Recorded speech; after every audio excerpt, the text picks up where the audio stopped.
Hello viewers, back to my channel. আশা করছি সবাই ভালো আছেন।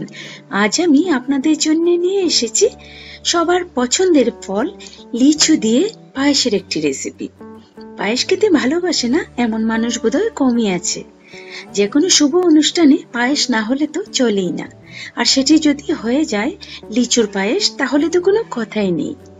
এই লিচুর পায়েস যারা একবার খাবে এর স্বাদ কখনোই বলতে পারবে না। চলুন তাহলে দেখা যাক কি করে তৈরি করব। লিচুর পায়েস করার জন্য 15 থেকে 20টা লিচু খোসা ছাড়িয়ে নিয়েছি।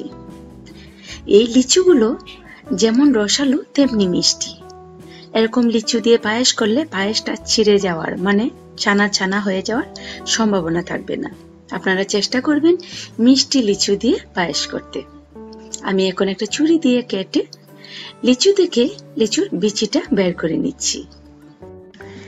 লিচু থেকে বিচিটা বের করে লিচুটাকে আমি ছোট ছোট টুকরো করে নেব।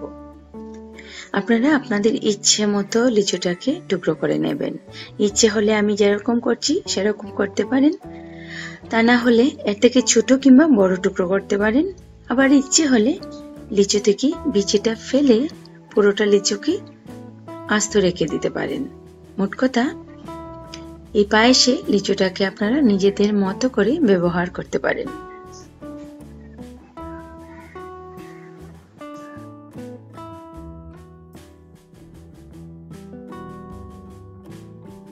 সবগুলো লিচু থেকে বেশিরভাগ লিচুগুলোকে আমি টুকরো করে নিয়েছি, আর বাকি কয়েকটা লিচুকে আস্ত রেখে দিয়েছি। এরকম কয়েকটা লিচু যদি পায়েসে আস্ত দেওয়া যায় তাহলে পায়েসটা যেমন দেখতে সুন্দর লাগবে, তেমনি আস্ত লিচুগুলো যখন কামড়ে পড়বে তখন পায়েসটা খেতেও অনেক ভালো লাগবে। চলে যাচ্ছি নেক্সট স্টেপে। এখন আমি চুলায় একটা প্যান বসিয়ে 1/2 লিটার দুধকে জাল দিয়ে ঘন করে নিচ্ছি। দুধটাকে আমি আগে থেকে অবশ্য কিছুটা ঘন করে নিয়েছিলাম, এখন আর একটু ঘন করে নেব।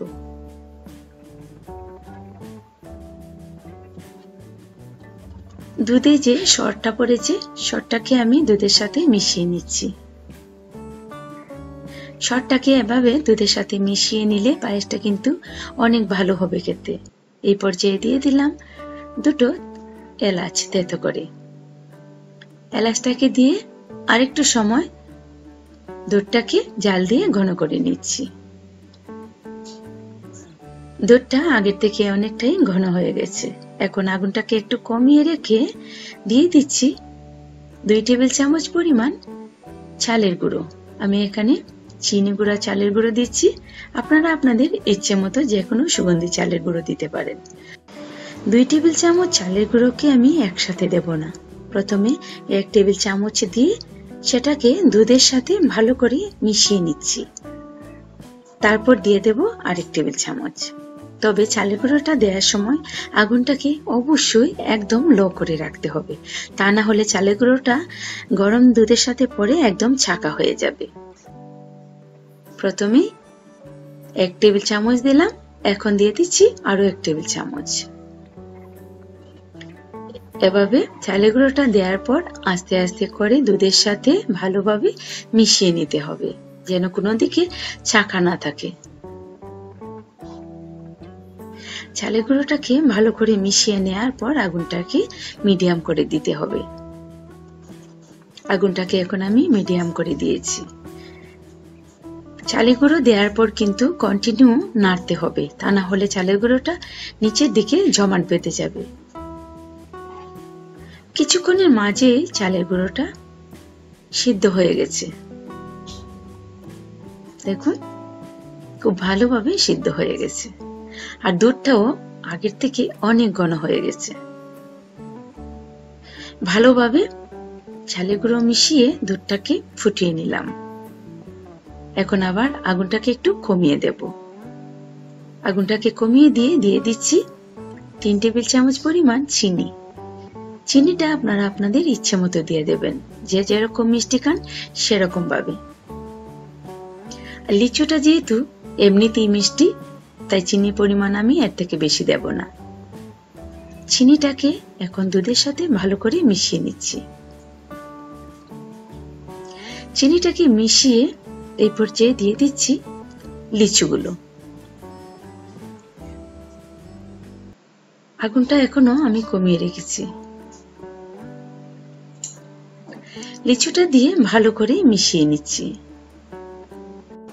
লিচুর পায়েসে লিচুর ফ্লেভারটাকে ঠিক রাখার জন্য বাড়তি ফ্লেভার মানে গোলাপ জল, কেওড়া জল কিংবা দারচিনি না দিলেই ভালো হয়, কারণ এগুলোর ফ্লেভারে লিচুর রিয়েল ফ্লেভারটা পাওয়া যাবে না ঠিক মতো।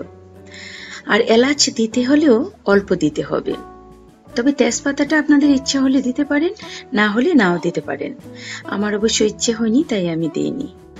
দুধের সাথে লিচুটা অ্যাডজাস্ট হয়ে যাওয়ার পর দিয়ে দিলাম ঘিয়ে ভাজা কিছুটা কাজু বাদাম আর কাঠবাদাম। এগুলো দিয়ে আরেকটু নেড়ে নিচ্ছি।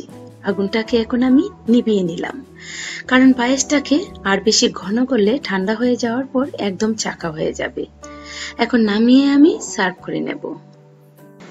বেশ, তৈরি হয়ে গেল অসাধারণ মজাদার লিচুর পায়েস। ভিউয়ার্স, এই লিচুর মৌসুমে এই রেসিপিটি আপনারা একবার করার চেষ্টা করবেন। আশা করছি আপনাদের খুবই ভালো লাগবে। আজ তাহলে বিদায় নিলাম, আবার দেখা হবে অন্য কোনো রেসিপি নিয়ে। সে পর্যন্ত সবাই খুব ভালো থাকবেন।